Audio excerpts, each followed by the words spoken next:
So we're going to Leeds next year. We're Maria Botel, who works for you guys, Great lady, works with your guys. job. Yeah, her and I are looking, because it's not just, like you said, it's not just about Epping. 138 men in Epping. Crowborough, 600 men. I know. 400 men in somewhere in Folkestone. Napier. Altrincham, we have trouble in Altrincham. Correct. It's across the country. A lady contacted me from the Highlands and from Inverness and said they're putting 400 men in Inverness. She said there's people here that have never left Inverness. Yeah. So they're terrified. Now, if you look at that invasion, which it is, Yeah. but then you put aside the fact that, it's because they're brown and it's nothing to do with that. They could all be white, blonde hair, blue-eyed from Iceland. We don't know what background they've come from. So put that aside for the moment. And then look at somebody who's in their 80s, who has worked their whole lives, who is now surviving on a pension, who has to pay their energy bills, who has to go to Tesco and do their shop, a lady said to me, I went to Tesco and I got to the till and my husband and I are in our 80s. We've got a very, a budget that we have to spend and we can't go above that, because if we go over that next week, we don't have the money that we need. And then she sees these men coming in, stealing, filling their bags up with booze, walking out unchallenged, and going to their hotel where everything's paid for and have 3 meals a day. How is that fair, right? It's not fair. It's completely and utterly wrong. Right, so you've got you've got the unfairness of it all and the risk to women and children. So what is it? Where is this where is this adding to the community, this unity that we're all saying? There is no unity. They're not integrating. And what is the plan for these men? Would you even want them to as well? Like, these guys are dodgy, criminally minded. The Ethiopian guy that raped the girl, didn't punch, he didn't rape her, but he sexually assaulted the 14-year-old. I said, there is no way a man gets off a boat and comes and within 8 days sexually assaults 2 women without previous. He doesn't suddenly get to Dover and go, oh, I'm going to sexually assault people. He's got previous. That's probably why he's here in the first place. Yeah. So, there is proof in this. There is, that these people are being, that they are being arrested, and it has been proven that they're doing these things. It's been proven that they're stabbing to death girls who are coming out of work, and yet it's not being talked about. And the fact is, the more that it is being brushed under the carpet and the lack of transparency around this makes people more angry and creates a much worse environment for us to live in. But this is why it's so important that the majority of us who asked, and we asked her in the majority, that we fair-minded people who want our communities, we want fairness, we want a high-trust society. I'm afraid, and I say it to all my friends, that unless you fight for it, you're going to lose it. I know.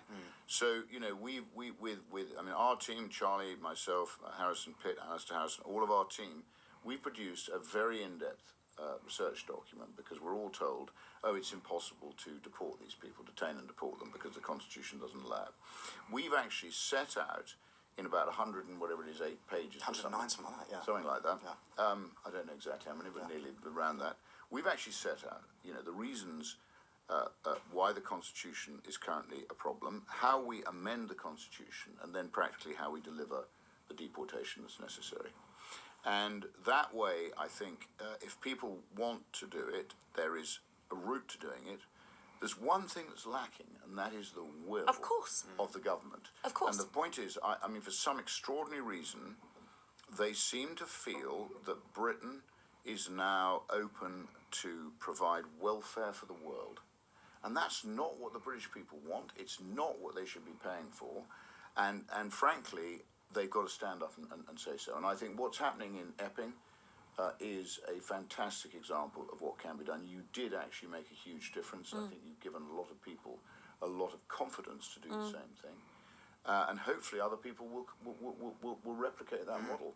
Yeah, well, this is the thing for me, is, I view politicisation, like mass politicisation, of people who would otherwise think nothing about politics. Politics is something that happens over there, doesn't affect me, don't really care about it.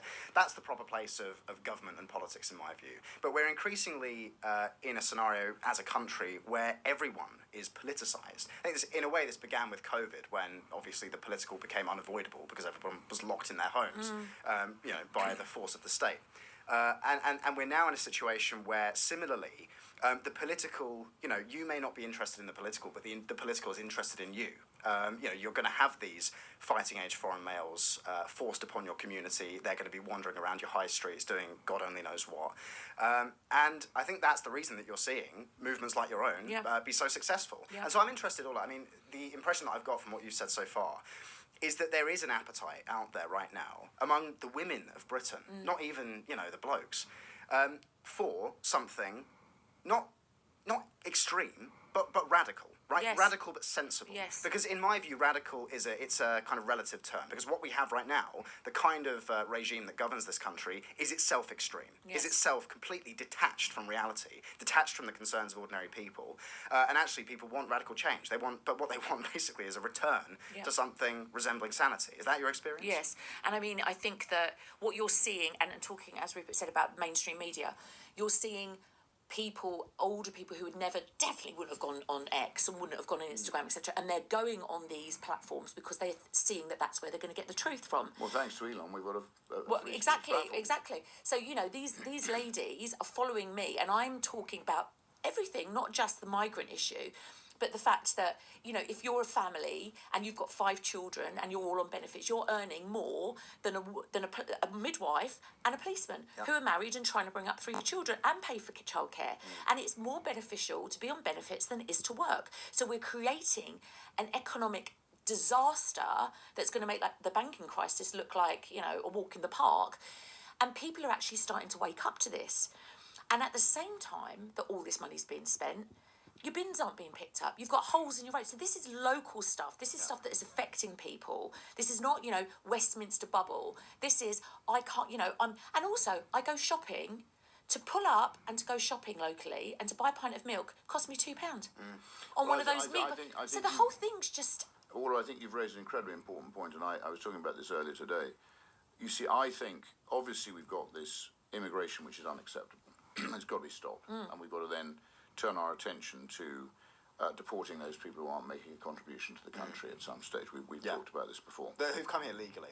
This is the next stage. We've got to say, this has to be done legally, but it can only be effective if it's done in huge scale by the majority of people. So I think what's happening, to your point, is that not only have we got these concerns and worries about our local communities being undermined, but as we are so badly governed and as we are so highly taxed, I think people are finding they haven't got enough money in their budget weekly to actually cover their cost. So suddenly they become politicised because it's affecting their pocket. It's affecting them. So in the past, I think we've all been quite lucky that, on the whole, and obviously there are people who struggle, and we've always said in Restore Britain, there must be a safety net. There always has been in Britain. We had the friendly societies when we didn't have government. And there must be a sort of safety net for those people who aren't capable of looking after themselves. But that is not the millions of people who aren't working at the moment. No. But as I think people can't fund themselves, so they become more interested in what's happening politically. Absolutely. And so they learn that the money that they're paying in taxes is being squandered by a state that is quite incapable of doing what it should be doing to protect the interests of the British people. It is basically spewing their money, I say spunking their money up against the wall in huge quantities. And then it's coming after the people and taxing them more and more, regulating them more and more, licensing them more and more, charging you more and more for your car tax, charging you more and more for a pint of beer, more and more for a litre of fuel. So I honestly, people can't actually pay the bills, and that, in my view, coupled with the sort of feeling of insecurity in their communities, that's politicising people. I agree. And I think so. I think people are, to your point, going onto X. They are informing themselves. Yeah. And what amazes me is, we all, Charlie, myself, the team, we all assume everybody thinks like we do, but in the past, I don't think people have. I was just going to say this very quickly. I think it's easy for us who are involved in politics to look at the situation that we're in as a country, to understand the data insofar as it exists, although, as we're learning, the government actually holds woefully little data on a lot of these most crucial issues. And it's easy to think, well, I'm kind of assuming that everybody thinks the way that we do, because it's just it's just obvious. Because you live it and breathe it every day. But actually, I don't think the majority of people do. It's not the case. They don't. And But I think the key thing here is, and I've experienced this in my own life recently with friends and family who, again, I'm the only kind of political person in my family, so I'm all viewed as a bit weird by. Yeah, you know, it's like why do you care so much about this stuff? Because it hasn't affected most. You know, I'm a middle class kind of person, and it hasn't reached their doorstep for until now. Yeah. It has now. But it is now, and this is why. And do you know what? That's exactly what's happening in Crowborough. Crowborough is a very liberal town in Sussex, in the middle of nowhere, beautiful, very sort of, old English. And suddenly, what? You're going to put 600 men in our town? Yeah. And there was a guy that I was speaking to, we were down there on the first protest, and he said, well, we don't really want, any sort of trouble. And I said, well, what kind of trouble? And he said, well, we don't want this to be about politics. We're very, we're liberal and green here. How's that working out? And he was like, oh, true. And now you're seeing every week, I mean, I've never seen as many people. They had thousands of people there because they are horrified. What? It's going to affect me. Yeah. What, my suburbia? And these people are now waking up, and I'm saying, this is what is happening everywhere. Everywhere. So your daughter now can't go to that beautiful school that you left South London to put her in and to move down here. And your house now, that was worth X, is now worth Y. And that is all because a decision's been made for you by the government without your consultation. Now suddenly they're furious. What? What do you mean? And this is what's happening everywhere. And as Rupert said, when you can't afford to go and buy, you have to make choices about what chicken you buy and what fruit you buy and whether you buy. And when you have to make decisions about whether or not you can afford to go on holiday and what you can buy for your children for Christmas and whether or not you can actually, put the heating on, when that starts happening, that's when people start waking up. Because they think, I've never had less money in my life and I've never had less, infrastructure. So, And I've never worked harder. I've got a guy who is a friend of my husband's 6-7 days a week, and he said to me, he does like electrics. He said, I had to go with my firm on a Sunday morning to an HMO to sort out an HMO, and they were all in bed. All the guys were in bed, or 2 of them are smoking weed. They do nothing all day. And I'm there on a Sunday, working to make their house to sort their electrics But at out. what point do you think that those productive people who are decent people who want to work, who want to contribute, who want to feel good about themselves by contributing, at what point do they go, this is a waste of time, why should I do this? I'll just sign on like the rest of them. I think that there's Get out of bed late, as you say. Do nothing, sign on, Sign on. Get another all the wife, because benefits. both of them will get benefits. Well, unfortunately, the Me Too movement isn't too keen on having Well, more than one wife. I thought it was illegal bigamy in this country, but apparently not. Apparently not. And I mean, you're absolutely right. And to your point, people always say to me, look, we're going to go out for dinner. Don't talk about politics. Don't talk about religion. I'm like, what else is well, there? exactly. Netflix. So the point, people like us, I get frustrated and think, how can you not see what is happening? But then everyone thinks you're a conspiracy theorist and a lunatic. But then you get stories that are now coming out. And I say all the time, at what point do we snap? And at what point does everyone go, I'm done? I can't do this And this anymore. ultimately is the question, because I think that this is a nice segue into this story. But I think, Charlie, before you go into this, I think the interesting thing is, we've talked about this, I sense it's happening everywhere on a much bigger scale than we realise. So, I walked into Parliament this morning, I got 2 policemen said to me, keep doing what you're doing, we follow everything you're doing on Instagram. These are people who are being oppressed by the people at the top of the police force. People are being oppressed by the people at the top of the NHS. Oppressed almost everywhere you go. You've got this wretched DEI agenda. You've got these jumped up little squirts who are basically oppressing people rather than actually leading them properly. So the question is, at what point do people actually stand up and stand up for themselves? They're and frightened. I think it's happening. Yes. And the British people, again, historically, it takes a lot to change them. But I think they're on the turn. And I think, we at Restore, I mean, we love supporting what you're doing. We think it's fantastic. And I think we've built quite a good relationship with you now. And we'll go on doing that. But I think it's happening everywhere, Charlie. I think people are now realising that they're actually not well led, that Parliament is dysfunctional, that the people who are effectively elected as their representatives have no power. The power of Parliament's been undermined. Their elected representatives, as I said before on this podcast, I should be their elected God in Parliament. Nothing should happen in the country without the MPs voting on it. But no, Tony Blair's undermined that. We've now got quangos. Yes. We've got a judiciary that's been undermined. They're trying to get rid of the jury trial. Why?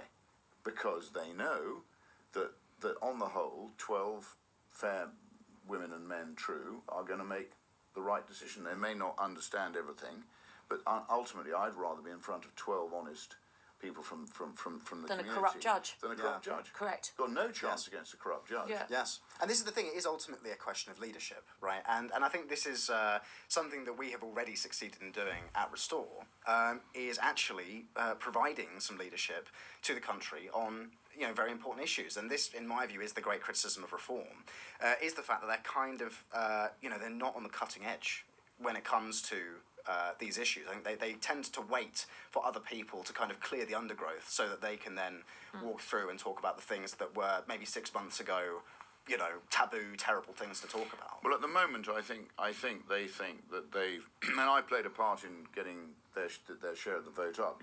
I stood in 2 elections.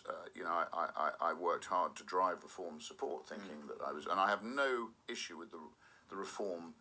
The people who actually subscribe for reform. I think there's some great people within reform, to your point. But I think maybe the leadership thinks to itself that it's got this in the bag. They're not going to say or do too much. They're just going to, on the basis that they could actually damage their interests. Yeah.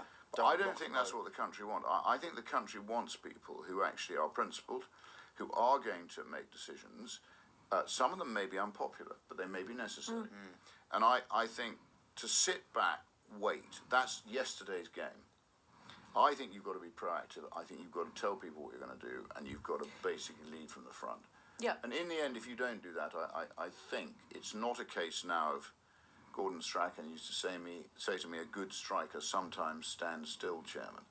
I don't think now is the time to stand still. I don't think the ball's going to come to them if they just stand still. You're right. And do you know what? Talking about leaders, now, I mean, this sounds ridiculous because we're just a group of women.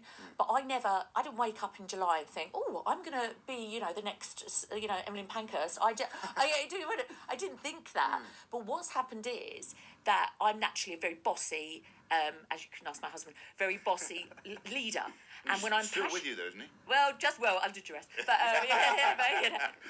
but the fact is that I'm so passionate about that, and these ladies, and not just ladies, the guys as well. They can see that. They can see the genuine passion, and we are not going to stand down. I don't care how many times I get called names and how much you get called names. We are going to do this, and they're behind it.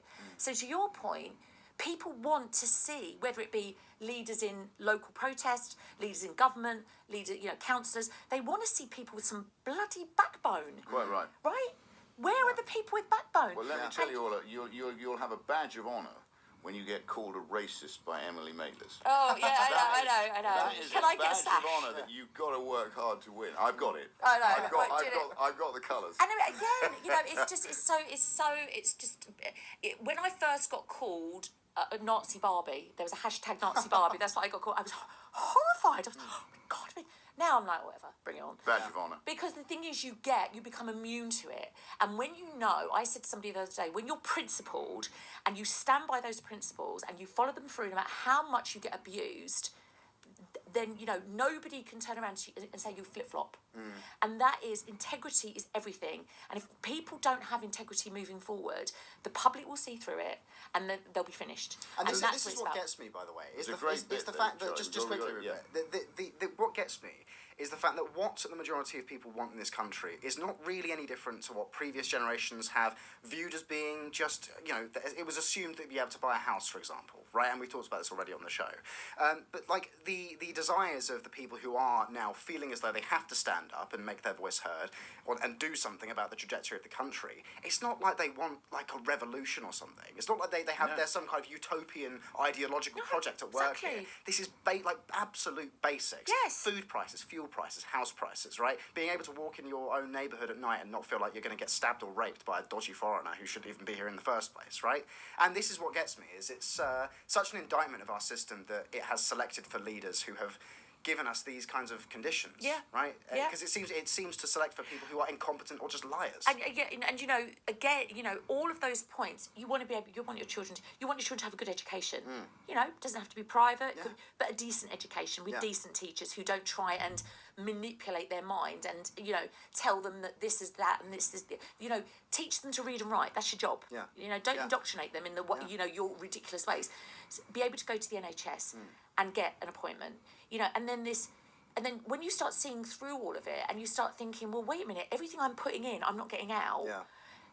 As you say, generations, you just want a basic. fair, safe environment. Yeah. I don't want to be, you know, the Bodicea, but if I have to, then I will, right? It's a bit late for that. All that. No, I know. Well, you know why Bodicea got angry was because her 2 daughters were raped by the Romans. That's why she stood up. Well, her children. It's a powerful symbol. Yeah. So it's a powerful symbol. Yeah. But as you know, Charlie, we like the odd film in our podcast here. So when all was talking about backbone, there is a film everybody should watch about Gandhi with Ben Kingsley in it. Have you seen that film? Oh, I haven't seen it. I'm aware of it. Fabulous. Gandhi was an exceptional man, and he had a lot of backbone, and he wasn't frightened to take on the majority of people. Yeah.